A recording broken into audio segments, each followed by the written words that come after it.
Baik, Assalamualaikum warahmatullahi wabarakatuh. Kita kembali ke pertemuan ilmu Faraid, kuliah online Faraid.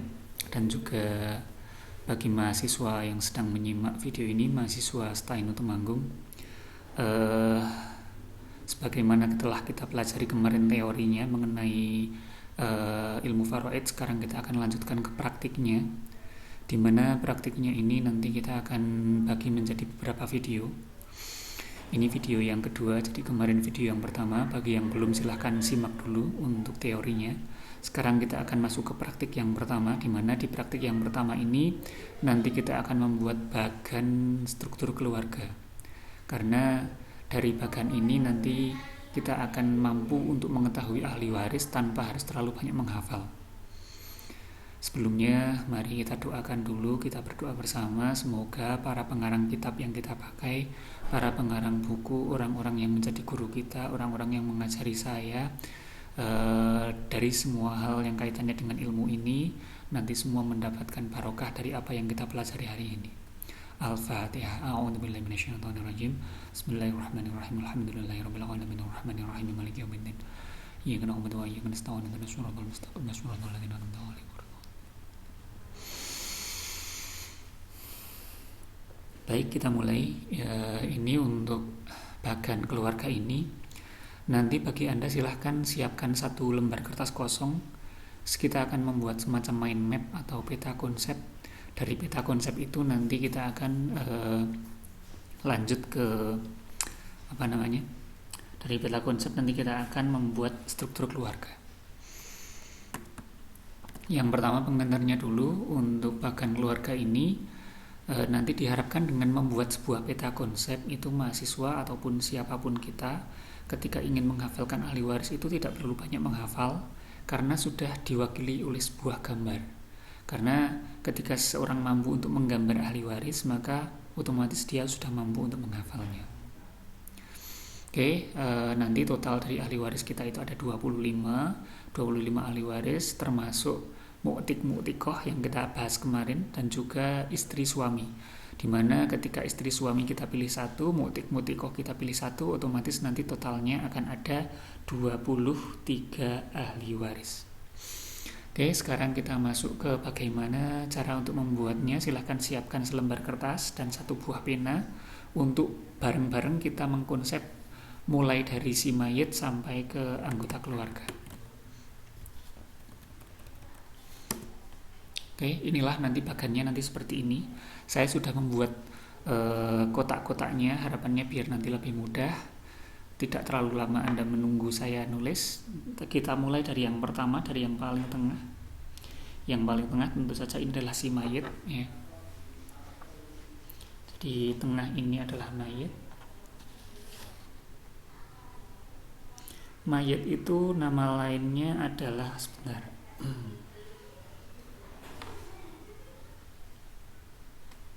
mayit atau muwaris, ya. Nama lainnya muwaris. Kita sudah membahasnya kemarin. Jadi mulai dari mayit, anggaplah mayitnya ini kita. Nggak apa-apa ya, kita anggap diri kita sebagai mayit. Otomatis kita harus tahu siapa saja keluarganya. Jadi tentu saja golongan pertama yang paling dekat dengan mayit adalah pasangan. Kalau pasangannya ini adalah mayitnya ini laki-laki, otomatis dia punya istri. Kalau perempuan, dia punya suami. Kita mulai dari yang pertama adalah suami. Di dalam membuat bagan ini kita upayakan yang kanan sebagai yang laki-laki, yang kiri sebagai yang perempuan. Jadi kanan ini suami. Sisakan ruang di bawahnya di sini, karena nanti di bawah sini itu nanti kita akan membuat untuk bagiannya. Lalu untuk yang sini itu adalah istri. Sisakan space di bawah karena untuk membuat membuat bagiannya nanti.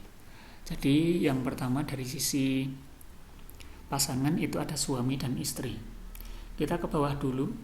Ke bawah, seorang mayit sangat dimungkinkan dia punya 2 anak.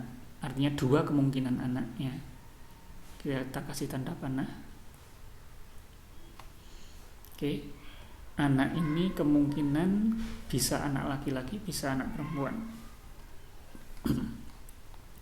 Kemarin anak laki-laki simbolnya adalah anak LK ya. Anak LK. Atau yang satunya lagi kemungkinan dia bisa anak perempuan, yaitu anak PR. Jadi bisa anak laki-laki atau anak perempuan. Lalu dari sini muncullah satu yang ada di bawahnya lagi, yaitu cucu. Kemarin ketika membahas cucu kita sudah tahu bahwasannya cucu yang dimaksud di sini adalah cucu dari garis anak laki-laki. Berarti dari sini ke bawah dan ke sana. Karena cucu pun ada dua macam. Kalau tidak cucu laki-laki, cucu perempuan ya.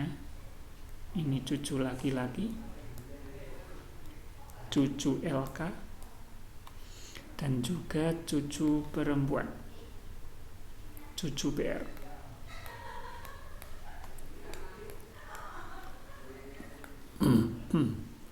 Jadi ada cucu laki-laki dan cucu perempuan, dan ini semua berasal dari garis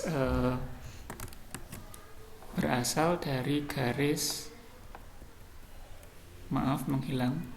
Saya cek dulu. Maaf ya terganggu.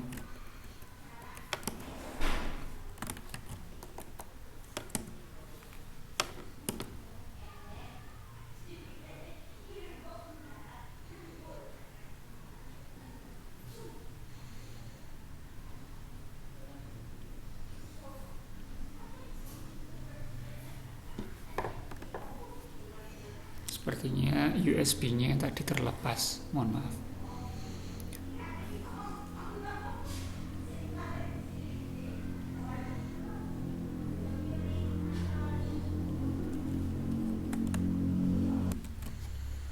Oke, jadi untuk keturunan ya. Jadi yang ada di kotak ini adalah keturunan. Keturunan ini ada 4, yaitu anak laki-laki, anak perempuan, cucu laki-laki, cucu perempuan. Dari golongan pasangan ada suami dan istri. Dan ini masih bisa dilanjutkan ke bawah. Jadi dari golongan ini kan tadi dari garis laki-laki ini masih bisa diteruskan, otomatis di sini itu masih bisa ke bawah, yaitu cicit laki-laki dan cicit perempuan. Tapi di sini tidak saya bahas karena semuanya itu analogi. Analogi artinya nanti caranya sama seperti di atasnya.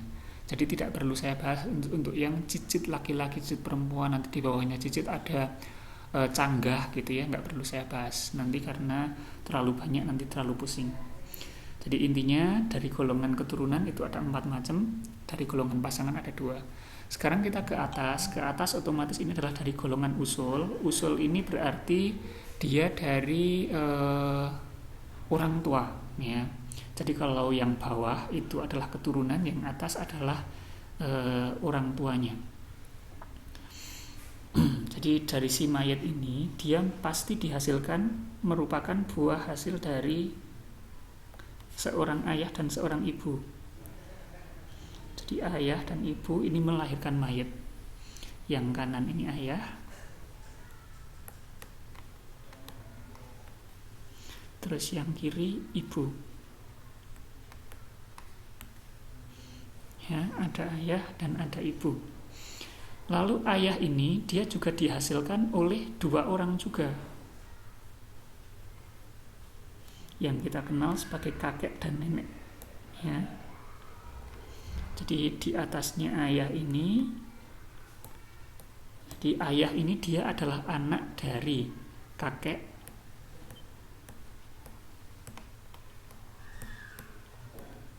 dan nenek.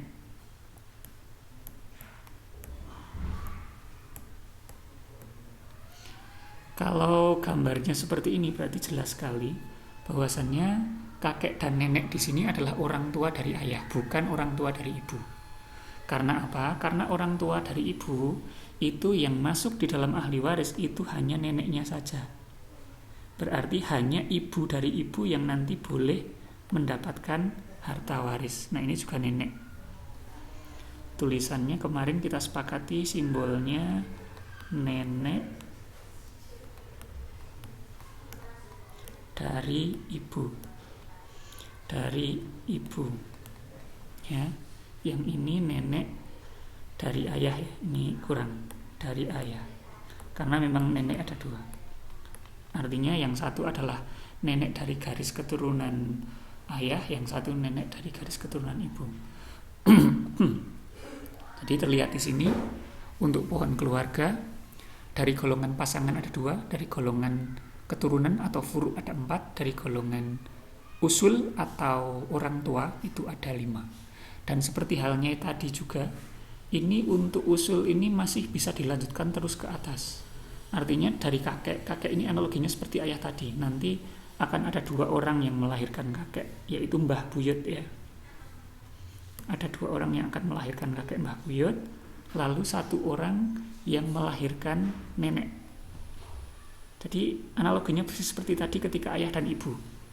Jadi ketika tadi ya, ketika ayah dan ibu itu ada kakek nenek sama nenek.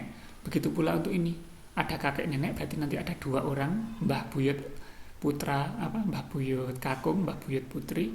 Lalu di sini ada Mbah Buyut putri yang dari garis keturunan ibunya, ya, yang dari garis keturunan neneknya.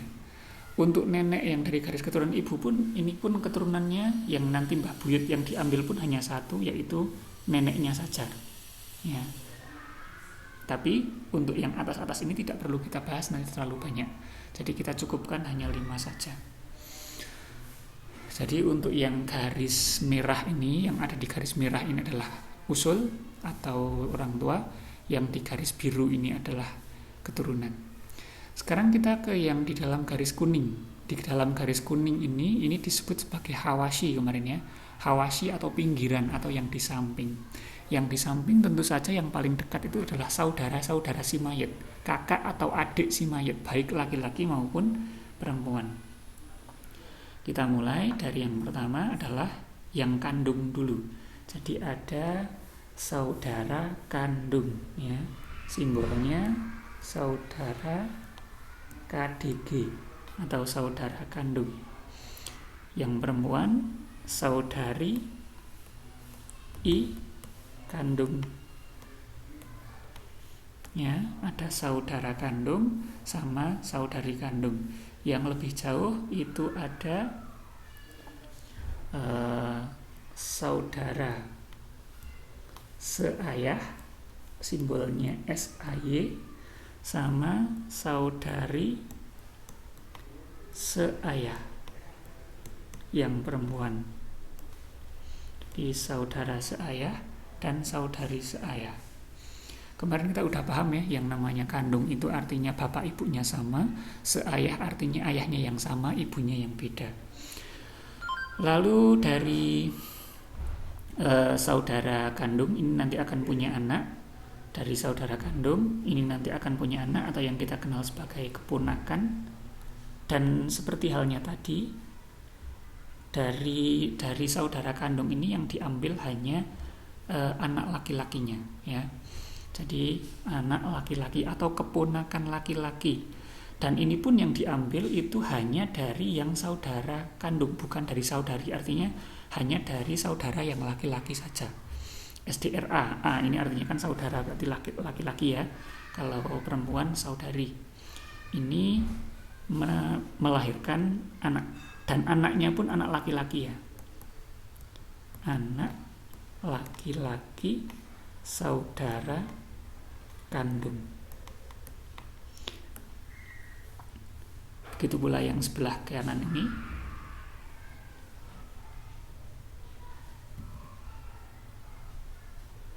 Anak laki-laki seayah. Maaf. Anak laki-laki saudara seayah.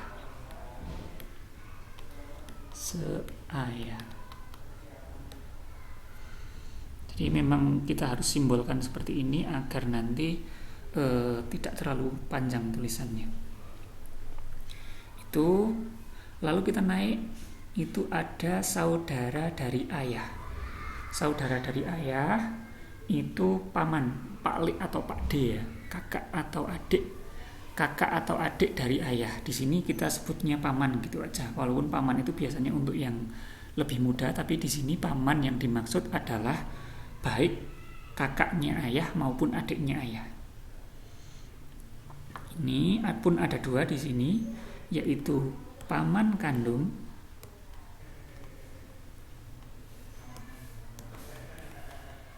dan juga paman sekakek.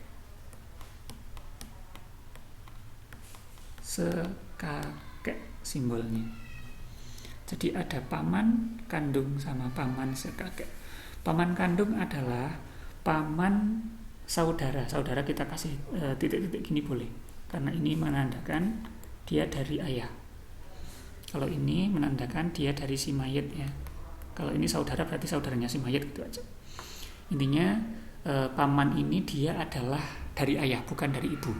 Karena kalau paman yang dari ibu, entah Pak D atau Pak L, itu tidak mendapatkan warisan. Begitu pula bibi. Bibi baik dari ibu maupun dari ayah tidak ada yang dapat, karena yang dapat hanya yang laki-laki, yaitu Pak L dan Pak D dari garis keturunan ayah. Dan dari garis keturunan ayah pun ini nanti ada dua, yaitu yang kandung. Kandung artinya kakek neneknya sama. Kakek neneknya sama berarti kakek neneknya nanti sama dengan yang tadi. Ini untuk paman kandung, ini artinya adalah paman ini dia adalah saudaranya ayah, baik adik maupun kakak, dan kakek neneknya ini sama. Kakek neneknya sama. Kalau paman sekakek berarti hanya kakeknya yang sama, neneknya beda. Neneknya dari nenek yang lain. Mungkin bisa kakeknya punya dua nenek, atau kakeknya pernah menikah dengan nenek lalu cerai, lalu punya nenek yang baru gitu ya. Itu namanya paman sekakek. Dari paman kandung dan paman sekakek ini nanti melahirkan anak. Dan anak di sini yang dipakai hanya anak laki-laki saja yang bisa jadi ahli waris. Jadi di sini ada anak laki-laki dari paman kandung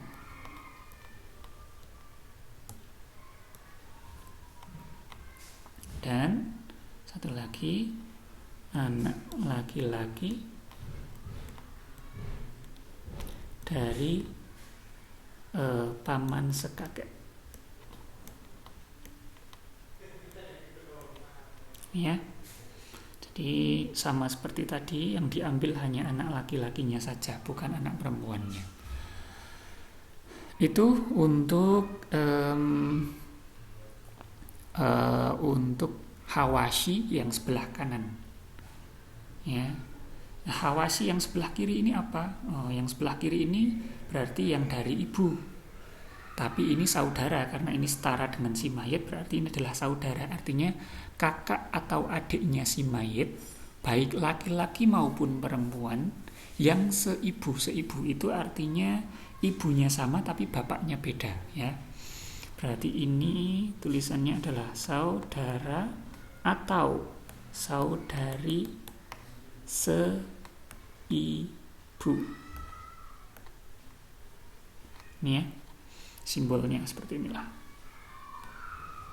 Dah. Kenapa saudara dan saudari saya buat dalam satu kotak? Karena untuk saudara dan saudari seibu itu sifatnya kolektif. Kolektif itu artinya berapapun jumlahnya nanti dianggap sama. Dianggap sama artinya misalnya saudara yang laki-laki ada 2 orang, yang perempuan ada 3 orang, maka dianggap 5 orang. Artinya tidak ada perbedaan mana yang laki-laki dan mana yang perempuan. Jadi sama, baik yang laki-laki maupun perempuan. Baik laki-laki maupun perempuan itu semuanya mendapatkan baik laki-laki maupun perempuan nanti akan mendapatkan bagian warisan. Dan tidak memperhatikan gender, tidak memperhatikan jenis kelamin.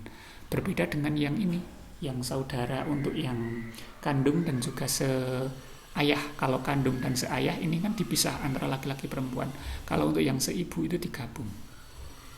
Itu ya, inilah bagan keluarga. Oh, masih ada yang kurang, pojok kanan atas. Pojok kanan atas ini adalah untuk golongan terakhir, yaitu yang memerdekakan, yaitu muktik atau muktikoh ya. Muktik atau muktikoh. Orang yang memerdekakan. Oke. Jadi itulah 25 ahli waris yang ada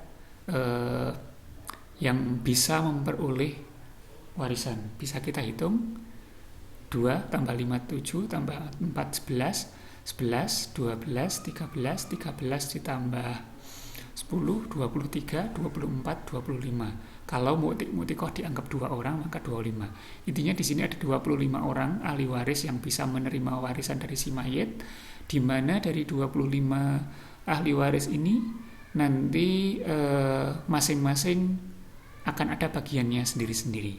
Nah, untuk bagiannya kita bahas pada video selanjutnya. Saya kira cukup sekian dulu untuk pembahasan bagan struktur keluarga, biar tidak terlalu banyak dan Anda pun mempelajarinya bisa step by step. Saya sarankan dari kertas yang Anda buat, yang Anda siapkan dengan pulpen, silakan membuat sebuah mind map seperti ini. Dengan tanpa melihat video ini, dengan tanpa nyontek intinya. Coba dibuat dari mayit, itu anaknya itu ada apa aja, ayah orang tuanya siapa saja, saudaranya siapa saja dan seterusnya. Sehingga nanti akan tercipta seperti ini. Ya, saya kira itu cukup. Kita lanjutkan nanti pada video yang selanjutnya. Assalamualaikum warahmatullahi wabarakatuh.